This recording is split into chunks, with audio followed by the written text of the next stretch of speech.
प्यार कब हो जाता है पता नहीं चलता है। प्यार की दुनिया जितनी खूबसूरत होती है, ब्रेकअप के बाद उतनी ही दर्दनाक होती है।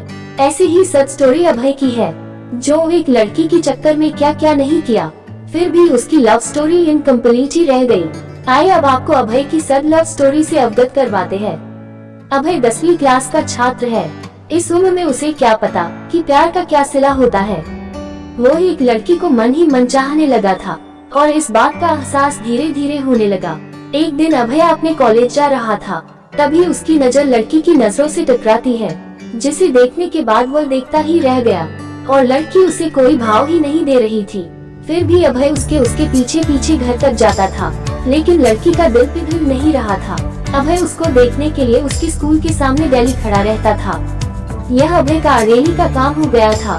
6 महीने देखते देखते ही बीत गए, लेकिन उसे कोई रिस्पांस नहीं मिला। फिर अभय उसके कॉलेज जाना बंद कर दिया।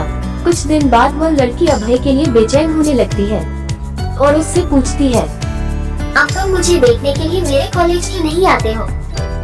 तो अभय ने उससे कहा, इतने दिन से आपके चक्कर में आता हूँ, आप देखना तक पसंद नहीं करती हूँ, तभी से तुम्हारे कॉलेज आना भी छोड़ दिया। उस लड़की ने उससे कहा कि मैं तुम्हारी परीक्षा दे रही थी, तुम मुझे कितना दिन तक फॉलो करती हो, वैसे मैं भी आपसे बेइंतहा प्यार करती हूँ। फिर अभय ने उस लड़की का नाम पूछा। तुम्हारा नाम क्या है?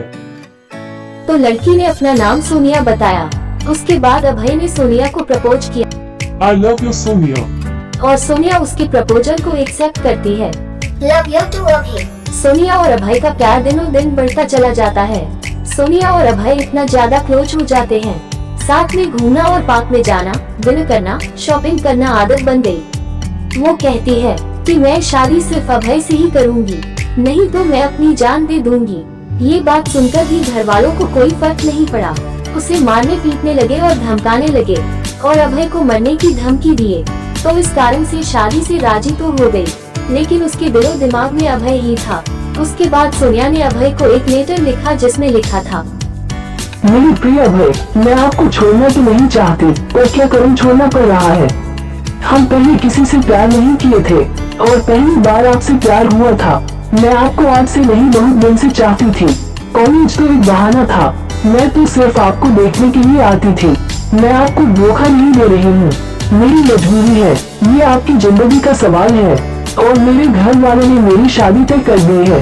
मैं शादी तो नहीं करना चाहती थी, लेकिन मेरी मजबूरी है, क्योंकि मुझे आपकी जिंदगी बचानी है और आपको मारने की धमकी दे रहे थे, इसलिए मुझे मजबूरी में शादी करनी पड़ेगी।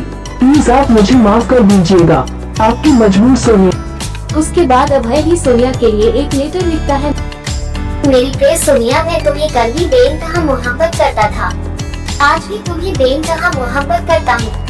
मैं तुम्हारे प्यार के लिए कुछ भी कर जाऊंगा। अगर आप नहीं तो ये जिंदगी किस काम की होगी। हम दोनों ने एक साथ जीने मरने की कसमें खाई थी, तुम ऐसे ही मेरा साथ छोड़कर चली जाओगी। तुमने एक बार भी नहीं सोचा कि तुम्हारे सिवा मेरी जिंदगी में कोई भी नहीं है। सोनिया, मैं तुम्हें कभी भी नहीं भूल पाऊंगा। जब तक मेरी सांसें चलेंगी तो तुम्हारे नाम से ही चलेंगी। वो जिंदगी मुझे नहीं चाहिए जिस जिंदगी में तुम ना हो। सोनिया, जब से हम तुम बिछड़े हैं, तब से मैं तुमसे मिलने की बहुत बार कोशिश की, लेकिन तुम्हारे घर वालों ने मुझे मिलने नहीं दिया।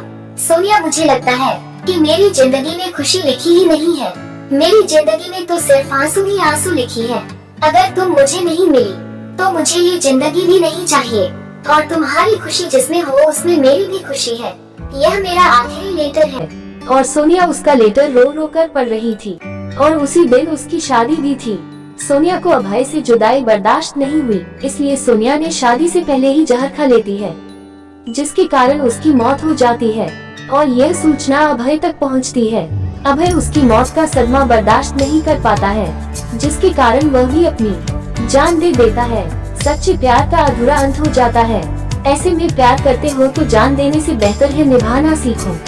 दोस्तों, क्या इस कहानी में अभय और सोनिया ने सही निर्णय लिया? क्या दोनों प्रेमियों को मौत के अलावा और कोई रास्ता नहीं मिला? दोस्तों, ये पूरी तरह से गलत है। आपके अनुसार दोनों को क्या करना चाहिए था? आई होप आपको ये कहानी पसंद आई होगी। प्लीज मेरे चैनल को लाइक और शेयर करके सब्सक्राइब बटन को भी जरा सा दबा के घंटी को जरूर दबाएं, जिससे मेरी अपडेट आपको सबसे पहले मिले। आई होप आप सभी ऐसा करेंगे। आपका धन्यवाद। जय हिंद, जय भारत। सत्य सनातन धर्म चैनल को लाइक, शेयर करें और सब्सक्राइब करके बेल आइकन को जरूर दबाएं, जिससे हमारी वीडियो आपके पास सबसे पहले पहुंचे। धन्यवाद।